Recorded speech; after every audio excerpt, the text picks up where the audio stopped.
avec la lecture de quelques poèmes. Moi, je suis persuadée que la poésie, c'est une des solutions au désarroi dont on a pu parler tout à l'heure.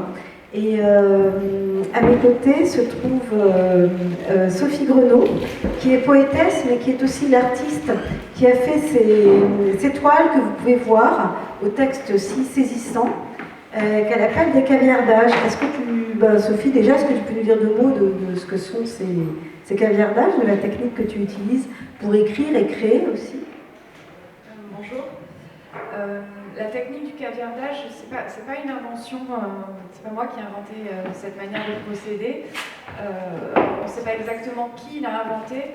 On peut imaginer que la technique soit un détournement des techniques de censure à l'époque du tsar Nicolas II en Russie. L'idée au départ était de masquer avec des points noirs le texte qu'on jugeait subversif. Et les artistes se sont emparés de cette technique en masquant une partie du texte de façon à créer du texte dans le texte. On ne garde que quelques mots, ça crée une nouvelle phrase dans le texte. Et ce qui me paraît ludique, c'est que la nouvelle phrase n'ait rien à voir avec le texte d'origine. En tout cas, c'était vraiment ce que j'ai recherché. Le caviardage, c'est pas là pour faire un résumé du texte source, mais c'est plutôt pour l'emmener ailleurs, le détourner. Et ensuite, moi, au lieu de faire des points noirs pour masquer ce dont je ne voulais pas, j'ai plutôt travaillé sur du graphisme en essayant de le faire coller au sens du texte et en essayant de faire en sorte qu'on puisse se dire que c'est assez facile de s'y mettre et de le faire aussi. Oui, c'est vrai, ça paraît facile, hein. Mais ceci dit, j'ai essayé, et c'est pas du tout la même magie que les textes de Sophie, je dois bien l'avouer, hein, ça donne juste des choses un peu absurdes. En tout cas, là, on voit bien que c'est un travail qui montre à la fois le talent de plasticienne et de poétesse. À ma droite, Sébastien Minot, alors c'est un poète qui écrit sous la plume Alexis Bardini.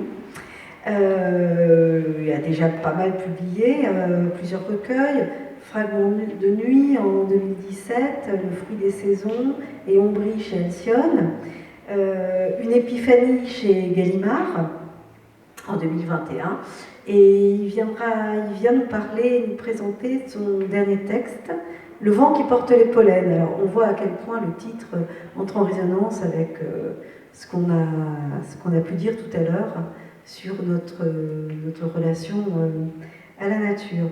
Donc vous avez lu hier les textes de deux poètes, Mathieu Jiménez et Christophe Mailly.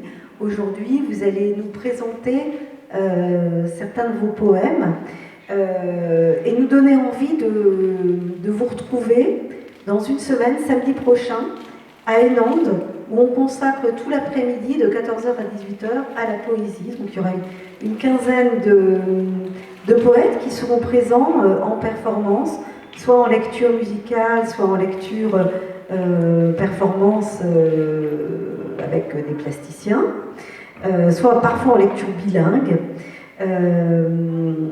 Et cette journée aura lieu dans deux endroits qui sont distants de quelques mètres, hein, à l'église fortifiée des Nandes et à l'auditorium de la Maison de l'Abbé. Et là, on pourra vous écouter plus longuement. Là, ça va être un petit apéritif que vous allez nous proposer pour nous donner envie de vous retrouver là-bas et de vous écouter. Donc là, on va écouter des extraits de Flamboyant parmi l'obscur, dont vous voyez les originaux sur les murs, et des extraits choisis de Le vent qui porte les pollens. Voilà, je vous laisse la parole.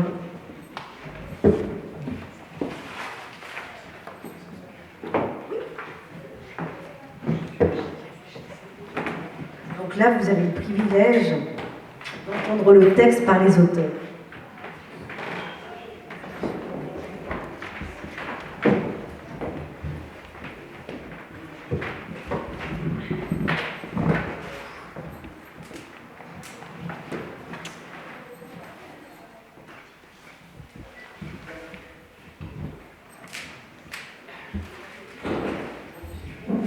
Bonjour.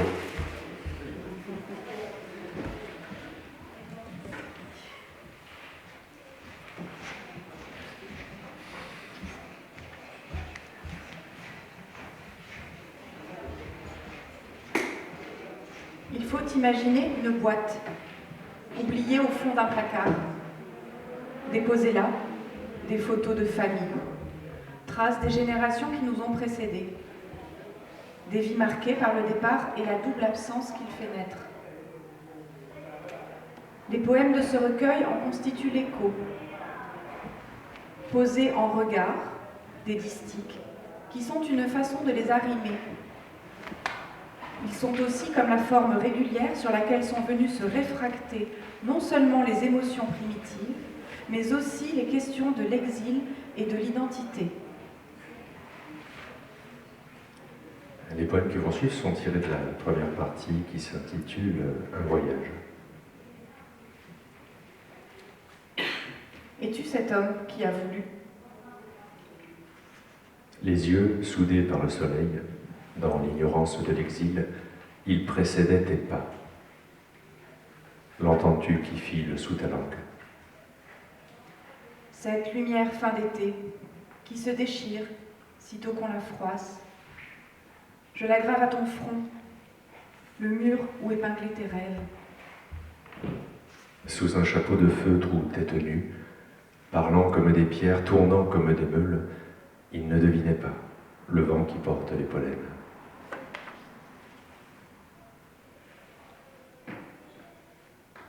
Désossant l'été, le temps apprend à mûrir dans la chair du fruit.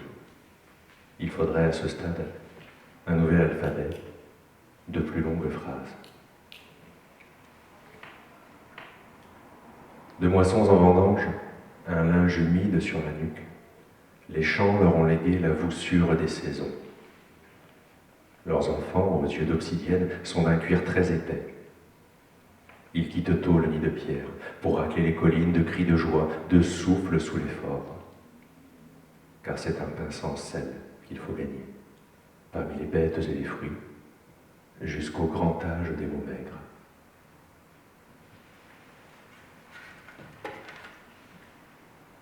J'ai pesé chaque objet de ta valise, les tissus nécessaires, les costumes des morts et les reliques des vivants.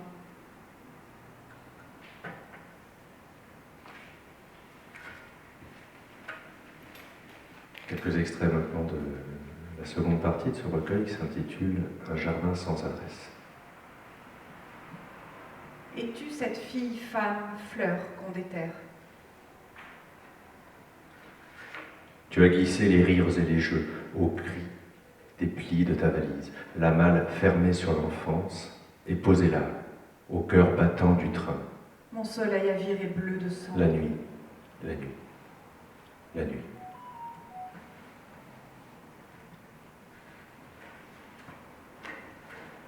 La parole est aux feuilles dans les arbres, aux veines noires du ciel. L'eau rit de la vitre. Le jardin abandonné nourrira tes mots. Je déteste ce train, l'odeur froide de l'abandon, comme une bille qui tombe des mains. Ces heures volent en éclats et meurent peu à peu dans une pièce vide. Tu éponges ta colère au revers d'un tissu qui bâille encore. Tu n'as d'autre lieu que celui d'un court poème. C'est déjà assez. Et sur ta lèvre d'étrangère, le goût du pain perdu n'a pas pris une ride.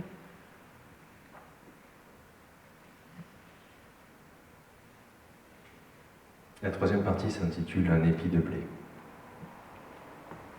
Es-tu cet enfant qui flotte?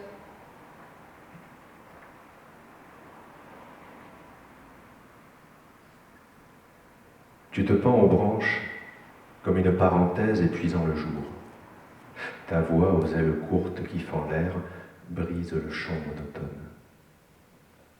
Grâce est rendue à tous ceux qui reviennent, le dos lesté d'une dette trop lourde, ce long baiser d'adieu adressé à rebours. Et tu sais maintenant d'où vient l'astre éteint sous vos paupières. Tu connais la menace de l'absence, ce qu'implique d'ouvrir son lit aux passions tristes.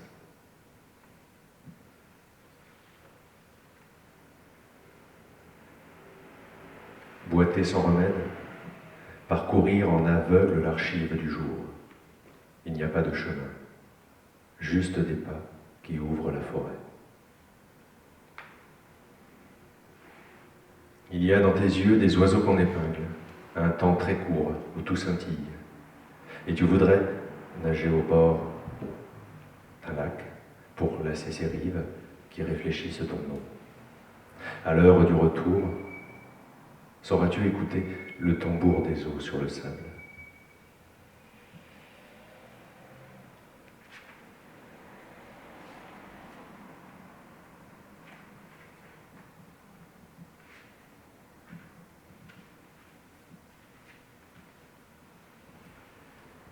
Tu vois le squelette des mots, penses à ceux qui nous précèdent. À leurs multiples façons de leurs rêves. Tu dis mépriser la fatigue, au charpentier, à la voiture. Tu juges d'une pierre en équilibre. Un homme viendra mettre en terre la graine tendre d'un tilleul. Corps étranger qui voile nos poumons. Un autre signe des traités, puis il ajuste son chapeau. Sa joie est dans la forme et les couleurs. Tu élèves des arbres fous pour reboiser le cœur des hommes. Tu rêves la mer qui berce ta chaise. Tu as fait revenir l'oiseau, celui qui avait oublié. Jusqu'à la façon de rompre le pain. Un homme s'accoude aux étoiles. Tu entr'ouvres la paume en ouest. Et bois lentement le lait de la nuit.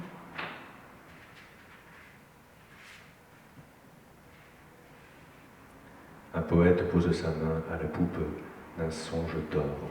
Et sa chanson a des opalescences. L'or, notre langue se souvient de tout ce qui n'a pas eu lieu. Nous sommes les semences de l'exil. Merci.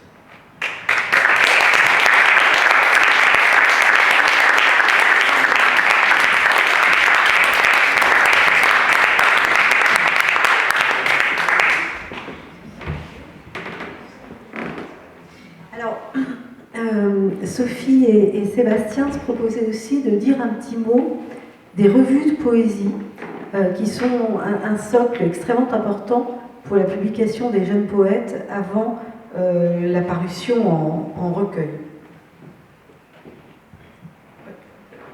Enfin, Oui, non, il y a mais- beaucoup de choses à dire parce qu'il y est... Plusieurs choses à ce sujet. D'abord, ce qui va se passer à Enande, en fait, samedi prochain, c'est jamais que d'une façon vivante et incarnée ce qui se passe dans une revue de poésie, c'est-à-dire donner à entendre des voix très différentes, leur permettre de se rencontrer, d'échanger, et en fait on va avoir une sorte de revue à ciel ouvert, et ça c'est quand même un très beau cadeau en fait que fait le festival en fait, en donnant à entendre cette diversité de voix dans plusieurs langues d'ailleurs, comme dans cette revue là, que je vais rapidement présenter. D'une part parce que pour l'ensemble des recueils que j'ai pu publier, j'ai toujours commencé de la même façon, c'est-à-dire passer par des revues pour, j'allais dire, tester un petit peu et avoir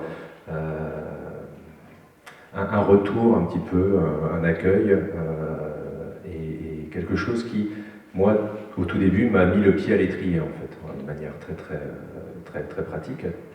Et lorsqu'on m'a proposé, éditeur donc, du Vent qui porte les pollens, de participer au comité de lecture d'une toute nouvelle revue qui s'appelle La Forge, que voici, et j'ai tout de suite dit oui, parce que c'est vraiment un endroit très vivant, c'est un endroit qui fonctionne un peu comme un laboratoire de la langue en fait aujourd'hui, et ces revues sont vraiment d'une richesse incroyable.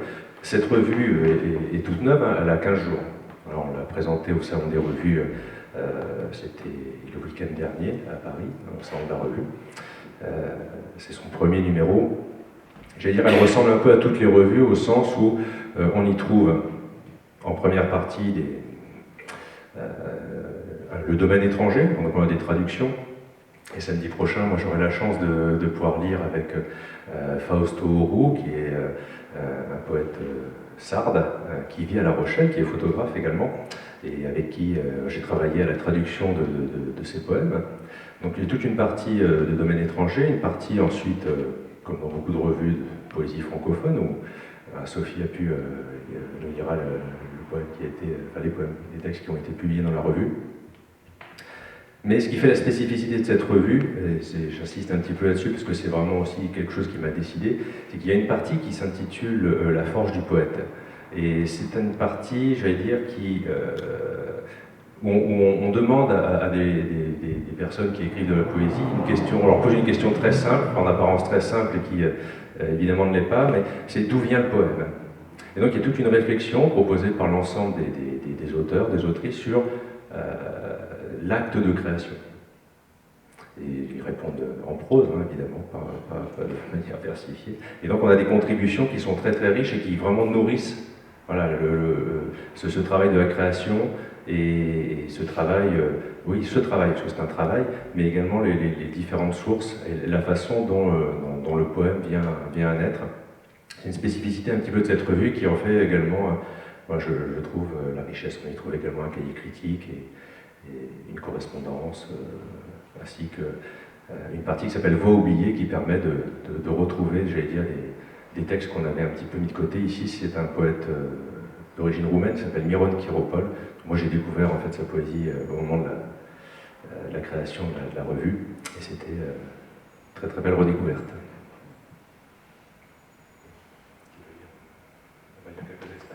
On va vous lire quelques extraits du coup.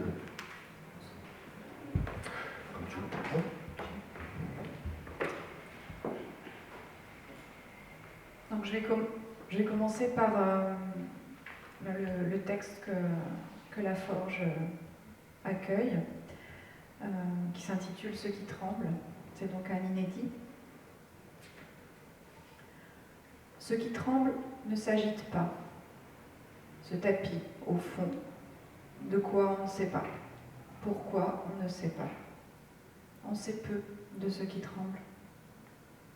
On se demande si cela fissure, à force de se forcer à faire comme si rien ne tremblait. On tremble, un peu, discrètement, sagement, à l'unisson, avec le tremblement du jour qui passe, avec le tremblement du cœur qui bat, tout bas malgré lui. On ne l'entend pas. On voudrait effacer ce qui griffe l'envers de la peau. On aimerait mieux oublier. On donnerait tout, mais quoi? Pour que nous soit rendu le doux du temps d'avant, mais lequel? On aimerait réparer, faire mieux, mais comment? Dire mieux, prendre soin, mais on fait comme, on sent. À tâtons, on pose un mot après l'autre. On referme le point brûlant de l'hiver. On assemble brindilles et poutres jusqu'à réparer le squelette d'un fragile printemps. On trace les contours d'une forme que l'on ne connaît pas encore, qui s'ignore elle-même. La ligne est nette, étrange phénomène. On commence à croire que quelque chose, quelque part, connaît la direction.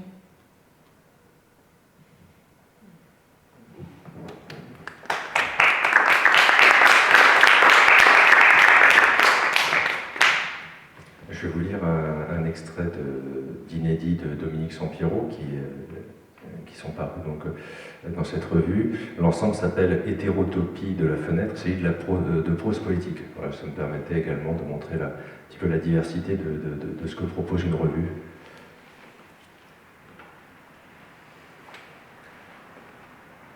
Un jour, la lumière s'est assise à votre table. Le charroux est venu se frotter à ses genoux. Vous auriez voulu lui prendre la main et lui parler comme à une femme de mauvaise vie, sans ébruiter les confidences dont elle aurait été capable dans l'ici, maintenant, refermant tous les volets de votre regard autour de ses yeux nacrés et de ses murmures condescendants. Au lieu de ça, vous vous êtes roulé en boule dans le silence, refusant définitivement de crier pour ouvrir toutes les portes, épuisé de recoudre une à une les blessures par où la vie s'échappe. Un souffle glacé s'est figé, en bleu, dans vos veines, arbre de neige d'une vie à venir, patience de moineaux au bord des fenêtres. Je pense à vous, mes ancêtres, à votre enfance de rabots et de sciures, à votre corps plié en deux sur la chaise de votre méditation. Je cherche dans mon désir de voisinage de quoi sourire aux morts cachés derrière le nylon des rideaux. Jean de la fenêtre, je vous parle depuis l'acacia de mon silence. Sous mes mains, un peu de conscience remue ses écailles, se faufile, rejoint le ruisseau des pensées, là où des fleuves de livres attendent qu'on les traverse, à bras le corps, qu'on s'y baigne pour les bénir d'une présence aussi fragile qu'un bouquet de pupilles. Jean de la fenêtre, votre silence est un pur sang, votre mutisme une philosophie de l'incertain, un Orient descendu sur la terre humide des Draches. J'ai hérité de vos belles lettres de ciel et de mort. On m'accusera de noirceur et de néant inutile. Je forgerai mot à mot les séquelles de votre amour, j'apprendrai à énumérer vos hivers, histoire de donner à penser aux guerriers cruels de votre silence. J'éveillerai le courage qui m'a manqué enfant, pour ouvrir, sans l'assombrir, le grand livre de votre visage. J'écrirai en carré sur le vitrail racontant le chemin de croix du ciel et des arbres dans votre cour intérieure, votre crucifixion de paille et d'avoine. Je m'inventerai une noblesse dans la dureté de vos absences. Devant le désordre du monde, vous tombez des nues, engoncés de brumes qui vous bâillonnent. Neige du papier des livres entre vos mains, gorgés de signes en forme de gouttes de pluie. Un peu d'espoir s'allume dans vos yeux par le trait d'une lampe dressée en héron au-dessus des eaux noires de la chambre.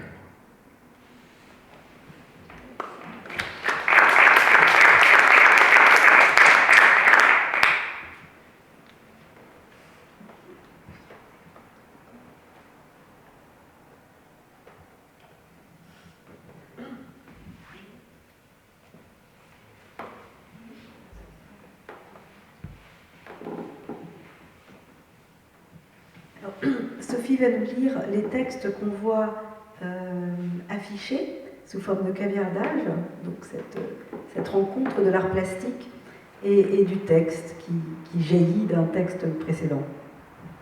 Ce qui était d'ailleurs, pour la petite histoire, vraiment le challenge quand Antoine Gallardo, l'éditeur de la boucherie littéraire, qui m'a proposé de faire ce petit carnet. Le principe de cette collection, j'en dis juste un tout petit mot, c'est que ce sont des livres, ce sont autant des carnets que des livres, et il y a toujours le texte du poète sur les pages rouges au milieu. Comme c'est la boucherie littéraire, là c'est un peu l'idée du sandwich, donc il y a la chair du poète qui est en rouge, c'est la viande du poète, et autour il y a du blanc, c'est le blanc du pain. En général, dans cette collection, le blanc est vraiment blanc, de façon à inviter au geste d'écriture. L'idée c'est que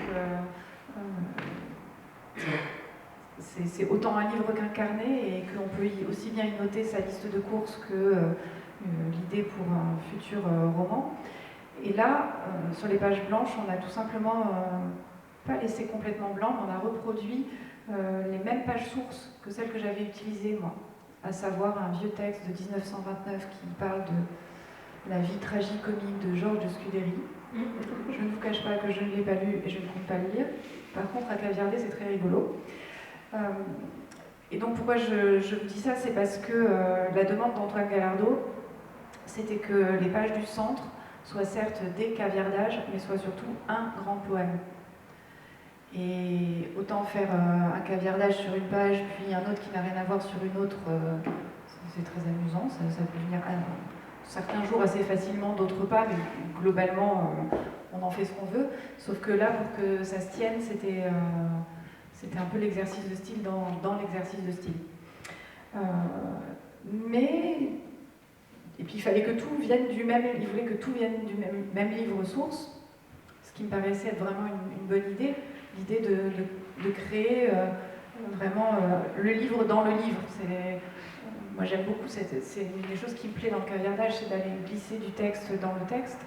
Donc là on glissait vraiment un poème dans le texte. Et donc voilà, flamboyante parmi l'obscur. Un magnifique titre, hein. Je t'interromps juste pour dire ça, mais je trouve que c'est vraiment cette expression très très beau, flamboyante parmi l'obscur, c'est un des caviardages.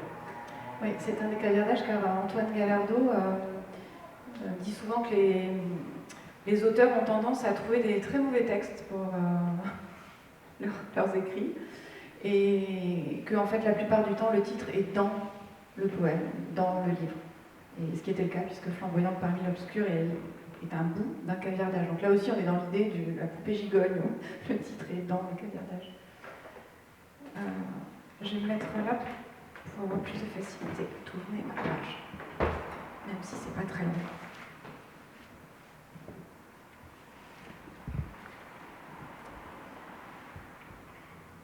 L'erreur ne doute pas. Le temps disparu assombrit la page. Tout l'éclat d'autres débuts loge en moi. Je sens que la clarté œuvre lorsque l'on ose. Même parmi les débris brille la merveille du désir. La poésie tient le ciel. Le jour s'arrache en grand. À côté de lui, il reste l'ombre. Elle l'a noté. Elle, poète, veut chaque couleur flamboyante parmi l'obscur. Furieux, le monde vous jette sous les assauts de fleuves à la dérive du jour. L'inaction mérite de grands hommes. Et sans silence, je suis terre lointaine. En moi, fertile, oisiveté, le temps écrit l'autre côté de l'instant. Respirez parmi ces ombrages, murmurez de sauvages voix. Admirez. Ici, tout parle de nous. Tremblante, la peur a emporté le temps. Le poème a sauvé le sens. Écoutez-le. Ce monde vain mérite folie.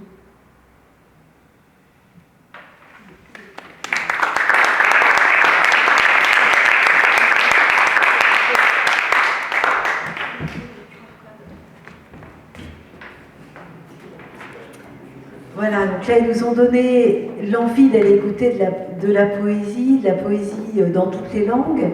À Enande, ils liront plus longuement, ouais, c'est ça. Comme vous l'a indiqué Sébastien, il y aura des lectures bilingues, beaucoup de lectures, la plupart des lectures seront en musique, c'est-à-dire ça viendra d'une collaboration et d'improvisation entre des musiciens et des poètes. Donc une véritable après-midi de bain poétique, de bain artistique, en plus dans cet endroit magnifique à Enande. Alors je vous montre ce QR code parce que pour vous signaler, vous pouvez le faire ça dès demain, dans une semaine, dans 3 semaines, dans un mois ou dans 3 mois. On a créé avec Christophe Mailly qui était là hier, hein, c'est à mon sens un des grands poètes contemporains, et qui a écrit des poèmes, des textes, en déambulant entre Nieul-sur-Mer et Enande. Et on a enregistré ces textes sur les lieux où ils ont été écrits. Et en flashant ce code, si vous y allez, vous vous garez donc au golfe de la Prée, vous marchez sur le sentier et les textes se déclencheront, seront en écoute quand vous passez près des balises où ils ont été écrits. Donc ça permet vraiment, c'est une nouvelle technologie, c'est un peu un audio guide, mais alors d'un genre très particulier. Et puis ça permet vraiment d'établir une sorte d'intimité avec le moment de l'écriture et l'imaginaire d'un poète. Et c'est vraiment une expérience à faire. Hein. Il y a 1,5 km de balade où on peut écouter ces textes très librement. Et puis ça, vous le faites quand vous voulez. Si c'est dans 3 mois, c'est dans 3 mois. Voilà, on espère que Sophie et Sébastien vous auront donné envie de nous rejoindre samedi prochain à Enande. D'ici là, vous pouvez faire un petit tour sur le stand de la librairie Calligramme et puis rencontrer ces deux êtres à l'imaginaire si singuliers. Merci beaucoup. Merci.